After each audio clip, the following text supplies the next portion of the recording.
Buenas tardes. En primer lugar, quisiera agradecerle a don Álvaro Hernández y al Colegio de Abogados la oportunidad que me dan de estar aquí con ustedes y dar esta charla. He elegido el tema de la prueba pericial por la importancia que considero que tiene en el proceso. En la práctica encontramos diversas clases de conflictos, entiéndase, por ejemplo, un reclamo a raíz de un contrato de construcción porque la obra fue defectuosa, o entendamos un reclamo de derechos reales donde es necesario, por ejemplo, un estudio de agrimensura, o un reclamo de daños y perjuicios donde se necesita valorar un daño material o unos perjuicios económicos, o un reclamo de una garantía de funcionamiento o una garantía de vicios ocultos, o en casos de propiedad industrial, en caso de una infracción de una patente de invención. Y cito todos estos ejemplos para referirme a situaciones fácticas donde una prueba pericial como medio de prueba sería necesario para demostrar los alegatos de las partes. En este caso se requiere entonces que un experto en una materia que sea ajena al derecho haga un estudio a través de percepción o deducción que le dé una guía o una facilidad al órgano jurisdiccional para la toma de una decisión. Esa es en sí la valoración que en principio se hace en la prueba pericial. En el nuevo Código Procesal Civil, la prueba pericial está regulada en el artículo 44. La prueba tiene, por decirlo así, la gran novedad de que se permite tanto la aportación junto con la demanda o contestación de un dictamen privado, ya sea elaborado por un profesional a instancia de la parte o por medio de instituciones públicas o colegios profesionales, o en su defecto que se ofrezca un peritaje judicial. Y eso es un cambio significativo en nuestro medio porque hasta la fecha, con el actual Código Procesal Civil, únicamente se realizan peritajes judiciales, lo que nos lleva a un caso donde vamos a tener un único peritaje dentro del proceso, elaborado por un perito dentro de la lista que cuenta el Poder Judicial, y ese peritaje va a ser el valorado en sentencia. Aquí cambia el paradigma porque cada una de las partes tendrá la facultad de aportar con su demanda o oposición un peritaje privado. Y a su vez podría suceder que para efectos de rebatir el peritaje de la contraparte, una parte en la audiencia preliminar del proceso ordinario o en la audiencia única del proceso sumario ofrezca a título de contraprueba un peritaje judicial. Eso nos podría llevar a una situación de una pluralidad de peritajes dentro de un proceso y, como les digo, nos cambia el panorama que hasta ahora hemos venido conociendo. Por un lado, una pluralidad de peritajes, a mi juicio, tiene la ventaja de que enriquece el debate, da mayores elementos de juicio al órgano jurisdiccional para tomar una decisión, pero a su vez también lo complica, porque habrán probablemente dictámenes contradictorios, a pesar de que sean emitidos bajo la fe de juramento, y eso obligará al órgano jurisdiccional a hacer un análisis sobre un aspecto técnico y que el debate se convierta en una discusión sobre cuestiones técnicas que le conduzca, como le digo, a un estudio sobre una cuestión totalmente ajena al derecho a efectos de tomar partido por una u otra tesis de los peritajes. De hecho, estas situaciones que se producen, recuerdo una vez que estuve en un simposio de propiedad industrial, yo exponía el sistema que tenemos en Costa Rica actualmente sobre un único peritaje. Y recuerdo que había un juez español que exponía la situación de España, donde sí se aportan peritajes privados por parte de las partes y hay una pluralidad de peritajes en el proceso, y comentaba lo difícil que era para un juez tener una cantidad importante de peritajes contradictorios entre sí, a pesar de que se rendían bajo la fe de juramento, y tener que tomar una decisión sobre cuál les resulta más convincente, que es una labor que podría resultar, como les digo, hasta cierto grado compleja. Entonces, esta es en sí la propuesta sobre la prueba pericial que contiene nuestro nuevo código. Nuestro nuevo código permite que la prueba pericial se proponga, ya sea con la demanda, la contestación, contrademanda, réplica y, como les decía, en la audiencia preliminar del proceso ordinario como contraprueba o en la audiencia única del proceso sumario en el mismo carácter de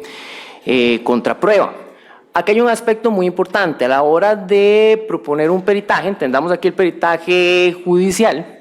La parte tiene que indicar cuál es el objeto de la pericia, sobre qué tratará la pericia y a su vez debe indicar sobre qué tipo de experto es el que solicita que se nombre. Esto es importante para definir el objeto de la prueba y que no se vayan a incorporar hechos nuevos o que no han formado parte del contradictorio una vez que se produzca el medio de prueba, lo que sería obviamente crear un desequilibrio que afecte el proceso y que cause una desventaja en perjuicio de una de las partes. Tenemos también la gran pregunta que nos podríamos hacer con respecto de los peritajes privados, porque por ejemplo actualmente si en un proceso una parte aporta un peritaje privado, se le va a rechazar o no se le admitiría y el argumento principal sería de que no ha sido sometido al contradictorio, de que la parte contraria no ha tenido oportunidad de solicitarle aclaraciones, adiciones o ampliaciones al perito y que por ende no se le puede dar valor probatorio al peritaje privado que se aporta actualmente y a lo sumo podría ser visto como un mero acto de alegación de la parte, en el entendido de que hace suyos los argumentos del perito. Con el nuevo código se destina el examen del dictamen pericial para la audiencia de práctica de pruebas. Ahí debe comparecer el perito, quien 5 días antes de la audiencia debe presentar su dictamen y comparece a la audiencia obviamente a exponer el dictamen y a someterse a los interrogatorios que le dirijan las partes sobre ese dictamen, entiéndase sobre aclaraciones, adiciones o las ampliaciones que se estimen necesarias. Aquí hay otra novedad que tiene el código porque permite que las partes, para asesorarse y que estén mejor preparadas para la audiencia, cuenten con consultores o expertos técnicos que les colaboren dentro del desarrollo de esta audiencia. De esta manera, la parte a la hora de interrogar al perito por medio de su abogado estará pues más facilitada o mayor facultada para el ejercicio de su derecho de defensa y para preguntarle al perito. También una novedad que contiene el código es que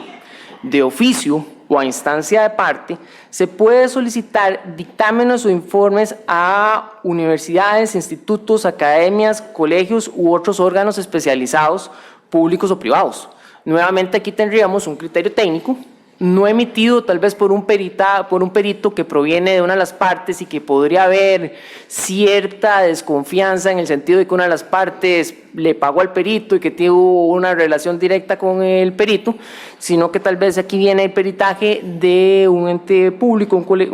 o una universidad o un colegio público y emite un criterio que igualmente tiene que ser valorado dentro del proceso. Existen una serie de deberes que le compiten al perito o que el perito debe cumplir. Obviamente tiene un deber que es básico de objetividad e imparcialidad, que se sobreentiende que si no lo cumpliese sería recusable, y aquí aprovecho para indicarles que al perito se le aplican todas las causales de recusación que se le aplican a las partes, además de que careciera de pericia o que ya hubiese emitido un dictamen sobre los temas que están siendo objeto del contradictorio. De igual manera, al perito se le exige fundamentar su dictamen, esto es esencial. Al igual que un testigo le pedimos que nos dé la razón de su conocimiento sobre determinado hecho, un perito igualmente tiene que dar las explicaciones técnicas de por qué arriba a determinada conclusión, y de hecho el código le exige al perito que su dictamen contenga de manera clara y precisa una relación detallada de las operaciones practicadas, resultados, elementos técnicos o probatorios utilizados y conclusiones, y que se adjunten los documentos y anexos que sustenten ese dictamen pericial, obviamente para que pueda ser objeto del contradictorio dentro de la audiencia de práctica de pruebas. A las partes, el código también les establece deberes. Obviamente, empezamos por el deber de indicar cuál es el objeto de la prueba pericial a efectos de que no se vaya a desviar posteriormente a hechos que no han sido alegados. Posteriormente, una vez que la prueba es admitida, la parte debe hacer el depósito de los honorarios del perito. en el entendido de que quien hace el depósito es la parte que propuso la prueba y que soporta esa carga, sin perjuicio de que si la parte contraria solicitó una ampliación, debe depositar la parte proporcional de los honorarios, y que si una de esas partes no hiciera el depósito y la otra mantuviera su interés en que la prueba se practique, tendría que depositar la totalidad de los honorarios periciales. Y un tercer deber, que es también bastante importante, es el deber de colaboración de las partes con la práctica de la prueba. Y se refiere un poquito a lo que don Álvaro nos comentaba, de ese deber de lealtad y buena fe de las partes con el proceso, de colaborar con el resultado del proceso, de manera que si un perito, por ejemplo, requiere auxilio y no lo obtiene, lo solicita ante el órgano jurisdiccional y el órgano jurisdiccional tome las medidas pertinentes para que el perito sea auxiliado. Sin perjuicio de lo anterior, si se aprecia una negativa de una parte de colaborar con el perito, esta conducta procesal puede ser también valorada como parte del acervo probatorio de esta falta de colaboración y es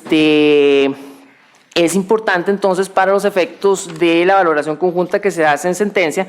A manera de ejemplo, nos lo dice el artículo 41.5, que la conducta de las partes durante el procedimiento podrá constituir un elemento de convicción ratificante de las pruebas, en el sentido de que, por ejemplo, si una parte se niega a colaborarle al perito sin ninguna causa justa,